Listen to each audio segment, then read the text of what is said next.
enlightenment in 5 minutes, no pressure. My job as a regional director is to make a difference. That's a difference in performance. That's setting people up for success. And that's not just the success of how to push buttons. Sorry. Talent retention is about making people love their job. So today I want to share with you some of the experiences, some of my own personal challenges of being a coach, a mentor, and a trainer, and changes our company have implemented to help with retention. So let's look at that mindset. I'm going to first borrow from the insights that my fellow guest speakers left me in regards to career fulfillment, because that is a critical component of retention. Oops.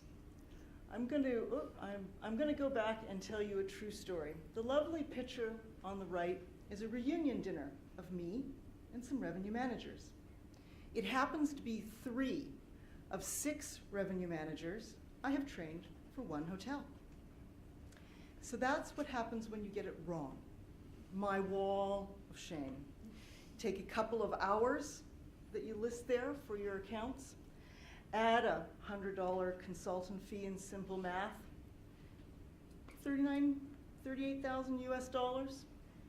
Add it by 2 because you've diverted all that time and resources and introductions with the people that did exist, and you're looking at a costly $78,000 failure. Thank you. So what did we do to change? What did we do to reflect on what I did and how we're going to make a difference to keep our top talent over the last couple of years?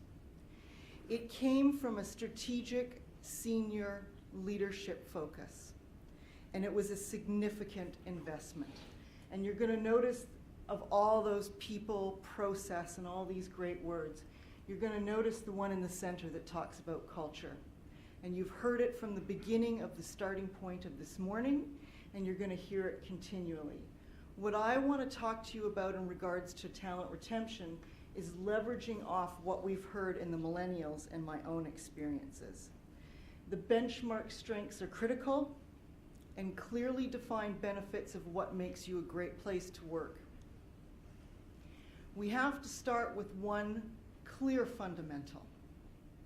If we want talented people that are influencing and driving our revenue performance, we need to understand that there's a lot of industries that want talented people.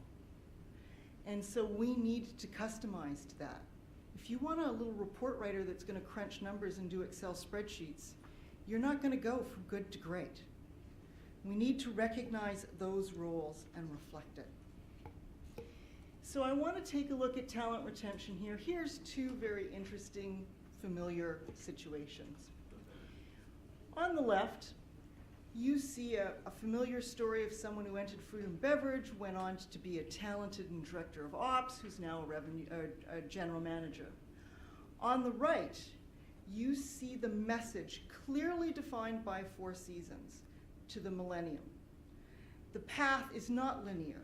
It's from spa revenue management to finance. You're looking at an interesting, diverse career path, and you're looking at it that's all easily accessible on the mobile. So how does that apply to retention? We need to think about pigeonholing this box of you're an analyst, an assistant, you're a manager, and maybe someday you might become an executive. We need to recognize this skill set and see how we can take this experience and move it throughout our corporation.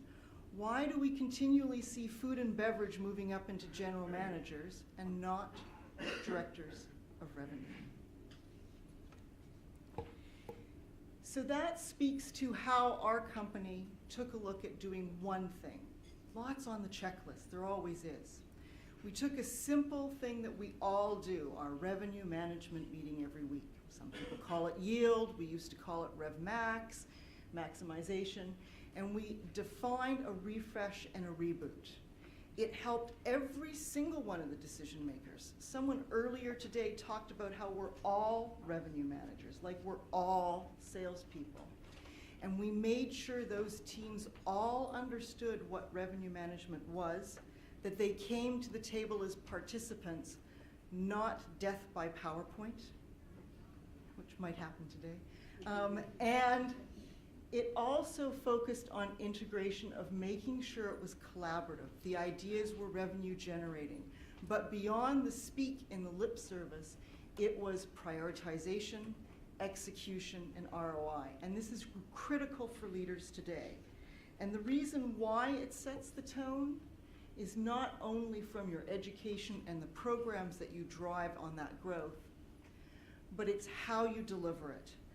This new generation is all about self-learning. It's all about existing talent, and it's about team diversity. You learn and as a team. Does it work? Well, it certainly is the buzzword of the day. We can take a look at some of the top companies today that are innovative, and what professors have found consistently is they are collaborative. Their leaders drive the teams to make a difference. They know how to do problem solving. They are discovery-driven learning, and they are integrated decision making. This is all about how the new generation thinks. So in regards to retention and the highlights that I've given you, reflecting on what I'm doing differently, because my boss is sitting there and now she's seen the picture of the 6 people I've trained. We want to recognize the way we work has to be differently. We need to understand that leaders need to be invested. The goals today that I am given are linked directly to my RVP, directly linked to my RDOSM. These are items where it's the team that is linked in how you make your own personal difference. That collaborative working and leadership environment has to be related to understanding talent can lead. There's lots of opportunities, and they can cross markets and cross skill sets. Providing clear structure, objectives, and a career path. When I went to one of my first bosses and said, could I have a job review? He said, I haven't fired you. I'm really busy. I like you. Keep going. You're doing great. Truly, today's talent is highly educated. They come from an academic environment where they are critiqued professionally, and they know what they need to do next to be better. So we need that constant feedback in a consistent forum that's not just lip service. You're doing great, thank you very much, let me take you for lunch. It has to be a true investment. I think you also need to understand that special teams and rewards, retention, and we've talked about salaries earlier, you've got different levels. You need to pay for talent. You're not going to be good to great, as I said. But young rising stars can have just as much value in a team dynamic as if you pay for the best. Sometimes paying for the best doesn't get you the best if they don't fit the team. So rewards, I'm a big believer in incentives, driving behavior with key focuses. We can all have a list of 100 things to do today. You put a carrot on the top of a stick and you tell them 3 things. I guarantee you those are the ones that will get done first. That's a core of how we do retention. Expect them to go. Do it right, and in the next 20 years, they'll be still in your company.